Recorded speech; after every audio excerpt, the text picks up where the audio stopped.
புதிய பெனியல் கிறிஸ்து சபை வழங்கும் பலத்தின் மேல் பலம் நேரம். தேவ செய்தி பேராயர் யோபு அவர்கள். கர்த்தருடைய வார்த்தையை கேட்டு ஆசீர்வாதங்களை பெற்றுக்கொள்ளுங்கள்.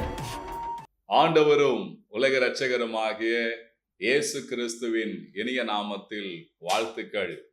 பலத்தின் மேல் பலம் என்கிற இந்த நிகழ்ச்சி மூலியமாய் உங்களை சந்திப்பதில் மிக்க மகிழ்ச்சி அடைகிறேன். என் அன்பு தேவ பிள்ளைகளே, ஒவ்வொரு வாரமும் கர்த்தருடைய வார்த்தை மூலியமாய் உங்களை சந்திப்பதில் மிக்க மகிழ்ச்சி அடைகிறேன். இந்த நாளுக்குரிய செய்தியின் தலைப்பு என்ன தெரியுங்களா? கர்த்தர் உனக்கு தரிசனமாவார். அருமையான தேவ பிள்ளைகளே, கர்த்தர் உங்களுக்கு தரிசனமாவார். கர்த்தர் பரிசுத்தவான்களுக்கு அநேகருக்கு அவர் தரிசனமாக இருக்கிறார். ஆனா தரிசனமாகும் போது திடீரென்று ஏதோ ஒன்று ஒரு தரிசனமாகவில்லை.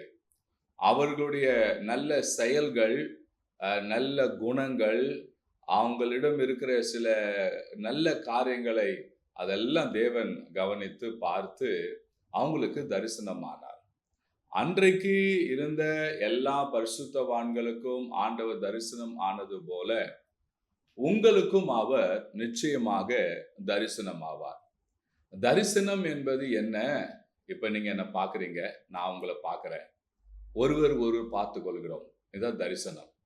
தரிசனம் என்பது கண்ணை மூடிக்கொண்டு இருக்கும் போது வருவது தரிசனம் அல்ல, நேரடியாக பார்ப்பதுதான் தரிசனம். இன்றைக்கு ஒரு சில ஆட்கள் நிறைய தரிசன காரியங்களை அவங்க பார்த்து கொண்டிருக்கிறாங்க. ஆனா கர்த்தருடைய பிள்ளைங்க கண்டிப்பா நம்ம ஆண்டவரை வாழ்க்கையில, வாழ்நாள்ல, இந்த பூமியில வாழுகிற நாள்ல ஒரு வினாடியாவது நம் தேவனை தரிசிக்க வேண்டும். ஏன்னா அன்னைக்கு அநேக வழிபாடு தலங்கள் உண்டு. அவரவர்கள் அவங்க தெய்வத்தை தரிசிக்க அவங்க போய் தரிசிக்கிறாங்க. அப்ப நாம் கிறிஸ்தவர் என்று சொல்லுகிற நாம் நம்முடைய வாழ்க்கையில நாம் தேவனை தரிசிக்க வேண்டாமா? எங்க போய் தரிசிப்பது, எந்த இடத்துல போய் தரிசிப்பது என்பதுதான் இன்றைக்கு அநேகர் நிலை. ஆண்டு சொல்லிட்டாரு, என் நாமத்தை பிரசாரம் பண்ணும் எந்த ஸ்தானத்துல நான் வந்து அப்படின்னு வார்த்தை சொல்லிவிட்டார். அவரை யாரெல்லாம் உயர்த்துறாங்களோ, மகிமைப்படுத்துறாங்களோ, அங்கே அவர் வருகிறார், அங்கே அவர்களுக்கு அவர் தரிசனமாகிறார். என் அன்பு தேவ பிள்ளைகளை, இந்த வார்த்தை கேட்டுக்கொள்கிற உங்க வாழ்க்கையில கூட ஆண்டவர் தரிசனமாவார். ஆண்டவர் தரிசனம் ஆவதனால எனக்கு என்ன யூஸ், எனக்கு என்ன பிரயோஜனம் அப்படின்னு நீங்க நினைக்கலாம். நல்லா கவனிங்க. ஆண்டவர் ஒரு மனிதனுக்கு தரிசனம் ஆகிறார் என்று சொன்னால், ஒரு இடத்துக்கு வரார் என்று சொன்னால், அவர் சும்மா வந்துட்டு போகிற தேவன் அல்ல. அவர் தரிசனமாகி அவங்களோடு பேசுவார். அவங்களோட செய்யப்படுற காரியங்களை குறித்து அவங்களோட பேசுவார். அவங்களுக்கு என்ன தேவையோ அதெல்லாம் தேவன் அவங்களுக்கு சந்திப்பார். சும்மா வந்து பார்த்துட்டு போகிற ஆண்டவர் நம்முடைய ஆண்டவர் அல்லங்க. ஆண்டவர் உனக்கு தரிசனம் ஆவேன் என்று சொல்லிவிட்டால் நிச்சயமா அவர் உனக்கு வேண்டிய எல்லாவற்றையும் செய்கிற தரிசனமாக தான் அவர் தரிசனம் இருக்கும். ஆண்டவர் அப்படிதான் இந்த நாள்ல இன்னைக்கு உங்களை பார்த்து சொல்றாரு, நான் உனக்கு தரிசனம் ஆவேன் என்று சொல்லி. ஒரு முறை ஒரு கிராமத்துல, ஒரு நாட்டுல நடந்த ஒரு சில காரியத்தை உங்களுக்கு சொல்லுகிறேன். ஒரு முறை ஒரு பிச்சைக்காரன் ஒருவர் இருந்தாராம். அவரு தினந்தோறும் அதை பிச்சை தான் சாப்பிட வேண்டிய சூழ்நிலை இருந்தது. அவருக்கு வேற வழி இல்லை. ஒரு நாள் அந்த ஊர்ல தண்டாரம் போடுறாங்களாம். தண்டாரம் போட்டு இன்றைக்கு நம்ம நாட்டின் ராஜா அவரு ஊர்வலமா வருகிறார், எல்லாரும் சந்திக்க வருகிறார் என்று சொல்லி தண்டாரம் போட்டானாம். பாருங்க, அதை கேட்ட இந்த பிச்சைக்காரன், ராஜா வருவார், அவருடைய சூழ்நிலையை நான் சொல்லுவேன், என் நிலைமையை சொல்லுவேன், ராஜா நிச்சயம் எனக்கு நன்மை செய்வார், நான் ராஜாவை தரிசிக்க போகிறேன் என்று சொல்லி அவன் இருந்தானாம். அதே போல ராஜா வந்தார், எல்லாரையும் பார்த்து கொண்டே வந்தார். அப்ப இந்த பிச்சைக்காரனையும் பார்த்தார். ராஜாவிடம் ராஜா கேட்டார், பிச்சைக்காரனை பார்த்து, என்ன எப்படி இருக்கிறாய்ன்னு சொல்லி கேட்டபோது ராஜா சொன்னான், ராஜாவே, இந்த பிச்சைக்காரன் சொன்னான், ராஜாவே, என் நிலைமையை பாரும், இப்படிதான் தினந்தோறும் நான் பிச்சை எடுத்து பழைத்து நான் சாப்பிடுகிறேன் என்று சொன்னானா. அப்போ ராஜா அவன் கையில இருந்த ஒரு பாத்திரத்தை பார்க்கும்போது அதுல கொஞ்சம் அரிசி இருந்ததாம். என்ன இதுன்னு ராஜா கேட்டாராம். நான் சொன்ன, பிச்சை எடுத்த அரிசி கொஞ்சம் இருக்குது சொல்லும் போது இவன் ராஜா முகத்தையே பார்த்து கொண்டு பதில் பேசி கொண்டிருக்கிறான். ராஜா கேட்டாராம், அந்த அரிசியில கொஞ்சம் குடுன்னு சொல்லி கேட்டாராம். இவனுக்கு வருத்தமா போயிடுச்சான். என்ன இது ராஜா என்கிட்ட போய் இந்த அரிசியை கேட்கிறாரு என்று சொல்லி வருத்தத்தோடு ராஜா முகத்தை பார்த்து கொண்டே இந்த அரிசியை பொறுக்கி 2 அரிசியை ராஜாவின் கையில கொடுத்தானாம். இந்த ராஜா சிரித்து கொண்டு அந்த அரிசியை வாங்கி தடவி மீண்டும் அந்த 2 அரிசியை அவனோட பாத்திரத்துல போட்டுவிட்டு போய்விட்டாராம். இவனுக்கு ஒன்றும் புரியவில்லையாம். இவன் ராஜா போய் கொண்டிருக்கிற அதையே பார்த்து கொண்டு, என்ன ராஜா வந்தார், நம்ம நிலைமையை நம்ம சொன்னோம், நம்ம கிட்ட அந்த அரிசியை கேட்டார், 2 அரிசியை கொடுத்தோம், தடை பார்த்துட்டு போட்டு போயிட்டாரேன்னு சொல்லி பார்த்துட்டு பின்பு அந்த தட்டுல அந்த அரிசியை பார்க்கறான். அந்த 2 அரிசியும் அது தங்கமாக மாறியிருந்தான். அவனுக்கு ரொம்ப ஆச்சரியமா, ஐயோ ராஜா கேட்டிருந்தா நான் எல்லா அரிசியும் நான் கொடுத்துருப்பேனே, ஐயோ எனக்கு தெரியாம போச்சுன்னு சொல்லி ராஜா பிறகு வர்றான். ராஜா போய்விட்டார். கர்த்தர் ஸ்தோத்திரம். இந்த வார்த்தை கேட்டுக்கொண்டு அன்பு தெய்வ பிள்ளைகளே, ஒரு ராஜா ஒரு பிச்சைக்காரனுக்கு தரிசனமாகிற காட்சியை கொடுத்து அவனை இல்லாம அவனுக்கு வேண்டியதை கொடுத்துட்டு போய்விட்டார். நல்லா கவனிங்க, ஒரு மனிதன் நடந்த ஒரு காரியம் இது.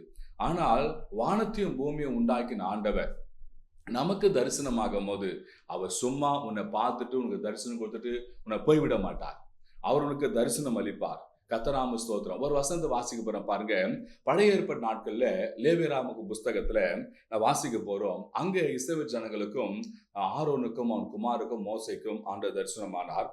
லேவியராகமத்தின் புஸ்தகம் 9ஆம் அதிகாரம் 1ஆம் வசனத்திலிருந்து 24வது வசனம் வரைக்கும் ஒரு சில சம்பவங்கள் இருக்குது. அதுல மிக முக்கியமா லேவியராகமத்தின் புஸ்தகம் 9ஆம் அதிகாரம் 1ஆம் வசனத்திலிருந்து 4ஆம் வசனம் வரைக்கும் அதுல வாசிக்கும் போது, 8ஆம் நாளே மோசே ஆரோனையும் அவன் குமாரையும் இஸ்ரவேல் மூப்பரையும் அழைத்து, ஆரோன் நோக்கி, நீ பாவ நிவாரண பலியாக பழுதற்ற ஒரு கன்றுக்குட்டியும் சர்வாங்க தகன பலியாக பழுதற்ற ஒரு ஆட்டுக்கடாவையும் தெரிந்து கொண்டு கர்த்தருடைய சந்நிதியில் பலியிட கடவாய். மேலும் இஸ்ரவேல் புத்திரரை நோக்கி, கர்த்தருடைய சந்நிதியில் பலியிடும்படிக்கு நீங்கள் பாவ நிவாரண பலியாக பழுதற்ற ஒரு வெள்ளாட்டுக்கடாவையும் சர்வாங்க தகன பலியாக ஒரு வயதான பழுதற்ற ஒரு கன்றுக்குட்டியும் ஆட்டுக்குட்டியும் நீங்க கொண்டு வாருங்கள் என்று சொன்னபோது, அங்க சமாதான பலியாக ஒரு காளையும் ஒரு ஆட்டுக்கடாவையும் எண்ணெயிலே பிசைந்த போஜன பலியும் கொண்டு வாருங்கள் என்று கர்த்தர் உங்களுக்கு தரிசனம் ஆவார் என்று சொல் என்றான். இப்போ பாருங்க, சொல்லப்பட்டிருக்கிறது, மோசே சொல்றான், நீங்க பாவ நிவாரண பலியை கொண்டு வாங்க, சர்வாங்க தகன பலியை கொண்டு வாங்க, சமாதான பலியை கொண்டு வாங்க, போஜன பலியை கொண்டு வாங்க. அப்படி கொண்டு வரும்போது கர்த்தர் உங்களுக்கு தரிசனமாவார். லேவியராக 9:4 கடைசி வாக்கு சொல்லப்பட்டது, இன்று கர்த்தர் உங்களுக்கு தரிசனமாவார் என்று சொல் என்று சொன்ன உடனே பாருங்க, இஸ்ரவேல் ஜனங்க லேவியராகவும் 9ஆம் அதிகாரம் 5ஆம் வசனத்து 7ஆம் வசனத்தின்படி அங்க கொடுத்த கட்டளின்படியே அவங்க பலி செலுத்துவதற்கான எல்லா பொருட்களையும் கொண்டு வந்தார்கள். கொண்டு வந்த உடனே பாருங்க, லேவியராகமம் 9ஆம் அதிகாரத்துல அதுல 8ஆவது வசனத்துல சொல்லப்படுது, ஆரோன் பலிபீடத்தில் சேர்ந்து தன் பாவ நிவாரண பலியாக கன்றுக்குட்டியை கொன்றான். பாருங்க, அங்க அந்த வசனத்தின்படியே அங்க பலி பொருளை கொண்டு வந்தாங்க. கொண்டு வந்தோடனே மோசே சொல்றாரு, சரி நீங்க போய் பலி செலுத்துங்க அப்படின்னு சொல்லி பலி செலுத்துங்க. பலி செலுத்தும் போது நீங்க கர்த்தருடைய மகிமையை உங்களுக்கு காண்பிக்கப்படும், கர்த்தர் உங்களுக்கு மகிமையா உங்களுக்கு காணப்படுவார் என்று சொல்லுகிறார். சொன்ன உடனே ஆரோன் அந்த பாவ நிவாரண பலிக்கான பலி அவர் செலுத்தினார். லேவியராகமம் 8ஆம் அதிகாரத்திலிருந்து 11ஆம் வசனம் வரைக்கும் வாசிக்கும் போது முதல் பாவ நிவாரண பலியை அங்கே ஆரோன் செலுத்தினார். அதுக்கப்புறம் சர்வாங்க தகன பலியை 12ஆவது வசனத்திலிருந்து 16ஆவது வசனம் வரைக்கும் வாசிக்கும் போது அங்க சர்வாங்க தகன பலியும் அவங்க செலுத்தினாங்க. அடுத்தது போஜன பலியாக அங்க லேவியராகமம் 17ஆம் வசனத்துல வாசிக்கும் போது அங்க போஜன பலியை செலுத்தினாங்க. 4வது சமாதான பலியை அவங்க செலுத்துறாங்க. அதே லேவியராகமம் 9ஆம் அதிகாரம் 18ஆம் வசனத்திலிருந்து 22ஆம் வசனம் வரைக்கும் வாசிக்கும் போது அங்க சமாதான பலியை அவங்க செலுத்தினாங்க. அருமையான பிள்ளைகளே, தேவனே அந்த நாட்கள்ல தரிசிக்க வேண்டும் சொன்னா பாவத்துக்கான பரிகாரமாகிய பாவ நிவாரண பலி செலுத்த வேண்டும், சர்வாங்க தகன பலிக்கான பலிகளை செலுத்த வேண்டும், சமாதான பலிக்கான பலிகளை அங்க செலுத்த வேண்டும், போஜன பலிக்கான பலிகளை அங்க செலுத்த வேண்டும். அப்படி செலுத்தும் போதுதான் ஆண்டவர் தரிசனமாவார் என்று சொல்லப்பட்டிருக்குது. ஆனா கர்த்தருக்கு எந்த பலி செலுத்தினாலும் அந்த பலி பழுதற்றதாக இருக்க வேண்டும். பழுதற்றதாக இருக்கும் போதுதான் அந்த பலியை கர்த்தர் ஏற்றுக்கொள்வார். பழுதில்லாம எல்லா பலியும் செலுத்தணும், அதுல ஒரு குறைபாடு இருந்தால் அது தேவன் ஏற்றுக்கொள்ள மாட்டார். அதன்படியே இஸ்ரவேல் ஜனங்க பழுதில்லாத எல்லாவற்றையும் கன்றுக்குட்டியும் ஆட்டுக்கடாவையும் ஆட்டுக்குட்டியும் கொண்டு வந்து அங்க பலி செலுத்தினால் என்று சொல்லி நாம அங்க பார்க்கிறோம். கர்த்தர் நாமத்தை ஸ்தோத்திரம். பாருங்க, இவர்கள் இப்படி பலி செலுத்தின உடனே லேவியராகமம் 9ஆம் அதிகாரத்துல 23வது வசனத்துல 24வது வசனத்தை வாசிக்கும் போது, பின்பு மோசையும் ஆரோனும் ஆசரிப்பு கூடாரத்துக்குள் பிரவேசித்து வெளியே வந்து ஜனங்களை ஆசீர்வதித்தார்கள். அப்போது கர்த்தருடைய மகிமை சகல ஜனங்களுக்கும் காணப்பட்டது.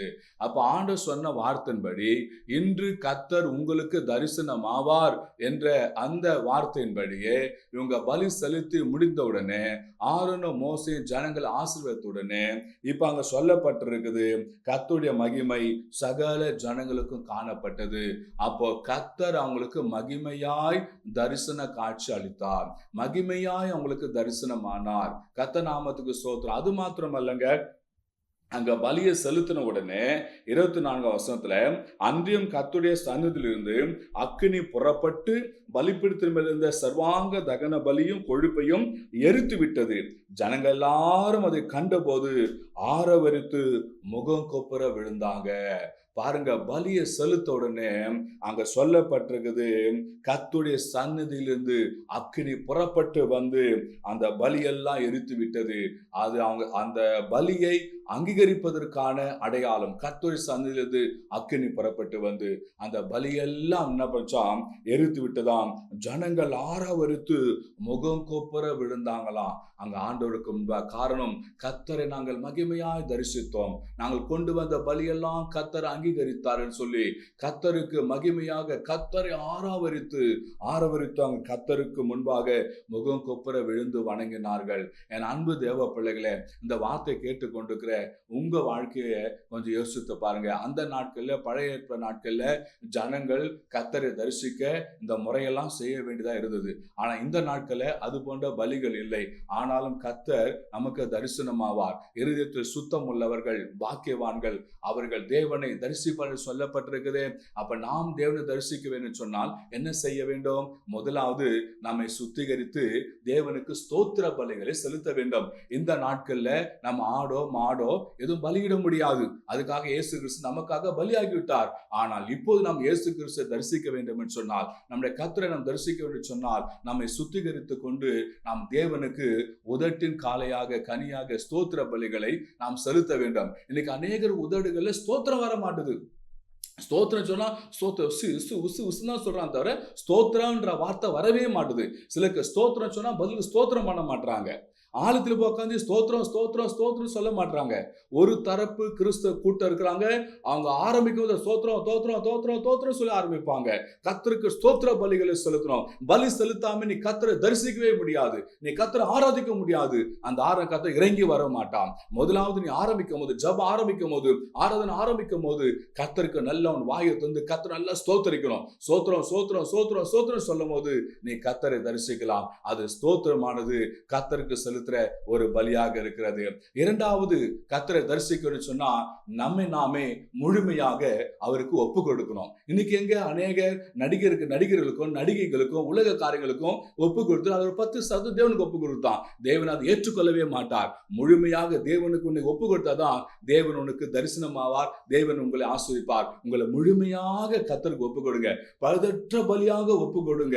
உங்களை அப்படி முழுமையாக ஒப்பு கொடுக்கணும். சர்வாங்க தகன பலியால் ஒப்பு கொடுக்கும் போது கர்த்தர் உங்களுக்கு தரிசனமாவார். அடுத்தது என்னன்னு சொல்லி பார்த்தீங்கன்னா, நீங்க முழுமையாக நீங்க கர்த்தருக்கு செலுத்த வேண்டிய பலி காணிக்க பலி.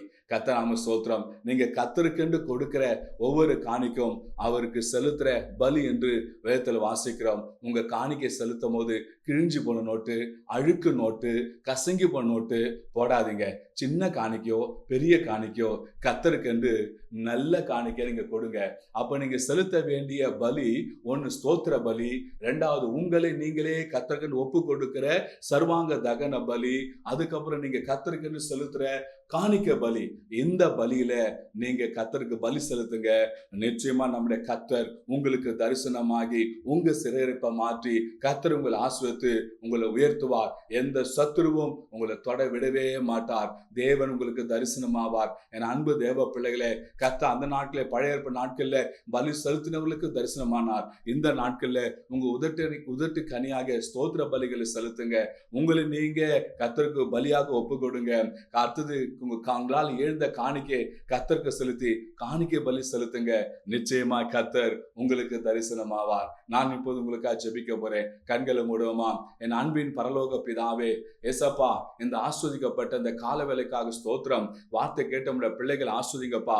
ஆபிரகாமுக்கு தரிசனமானீங்களே, யாக்கோபுக்கு தரிசனமானீங்களே, ஈசாக்கு தரிசனமானீங்களே, அப்போஸ்தலன் பவுலுக்கு தரிசனமானீங்களே, யோவானுக்கு தரிசனமானீங்களே.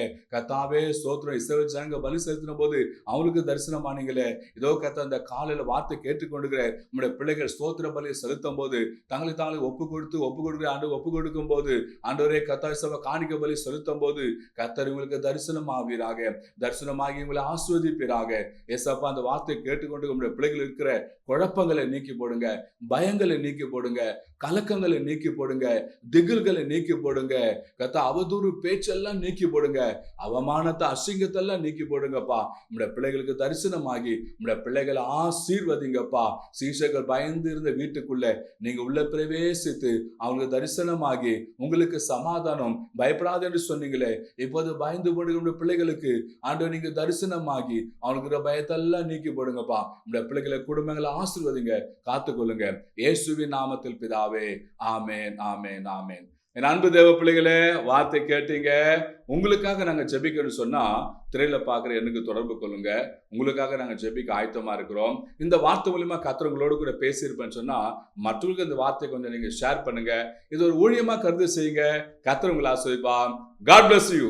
கிறிஸ்துக்குள் பிரியமானவர்களே, இயேசு நாமத்தினாலே வாழ்த்துக்கள். தீர்க்க தரிசன ஆசீர்வாத ஜெபம் ஒவ்வொரு மாவட்டத்துல நடத்த திட்டமிட்டு இருக்கிறோம். அநேக நாளாய் கர்த்தர் என் மனதில் வைத்த ஒரு பாரம், மாவட்டங்கள் தோறும் இந்த ஜெபத்தை நடத்த வேண்டும் என்பதாக. அது இப்போ இந்த வருடம் நாங்கள் துவக்க இருக்கிறோம். இப்போது சேலம் மாவட்டத்தில் முதல் வியாழக்கிழமை YMCA மினி ஹாலில் முதல் வியாழக்கிழமை இந்த தீர்க்க தரிசன ஆசீர்வாதம் ஜெபம் நடைபெறுகிறது. அதே போல நாமக்கல் மாவட்டத்தில் இரண்டாவது வியாழக்கிழமை காலை 10 மணிக்கு இந்த தீர்க்க தரிசன ஆசீர்வாத ஜெபம் சேதமங்கலம் என்ற பகுதியில் நடைபெறுகிறது. அடுத்தது ஈரோடு மாவட்டத்தில் CSI ஹாஸ்பிட்டல் உள்ள இருக்கிற பிரே ஹாலில் இந்த தீர்க்க தரிசன ஆசீர்வாத ஜெபம் காலை 10 மணிக்கு நடைபெறுகிறது. அதே போல திருப்பூர் மாவட்டத்திலும் மூன்றாவது புதன்கிழமை காலை 10 மணிக்கு இந்த தீர்க்க தரிசன ஆசீர்வாத ஜெபம் நடைபெறுகிறது. இன்னும் மிக விரைவில் எல்லா மாவட்டங்களிலும் இந்த தீர்க்க தரிசன ஆசீர்வாத ஜெபம் நடைபெற இருக்கிறது. நீங்கள் அந்தந்த மாவட்டங்களில் உங்களுக்கு தீர்க்க தரிசன ஆசீர்வாத ஜெபம் நடத்த இருக்கிறோம். நீங்கள் ஒருவேளை நாங்கள் அறிவிக்கிற இந்த மாவட்டத்தில் இருக்கிற நபராக இருப்பேன்னு சொன்னால் நீங்கள் நடைபெறுகிற இந்த தீர்க்க தரிசன ஆசீர்வாத ஜெபத்தில் பங்கு பெறுங்கள். வருகிற யாவருக்கும் தனித்தனியே ஜெபங்கள் ஏறெடுக்கப்படுகிறது. ஆசீர்வாதம் பெற்றுக்கொள்ளுங்கள்.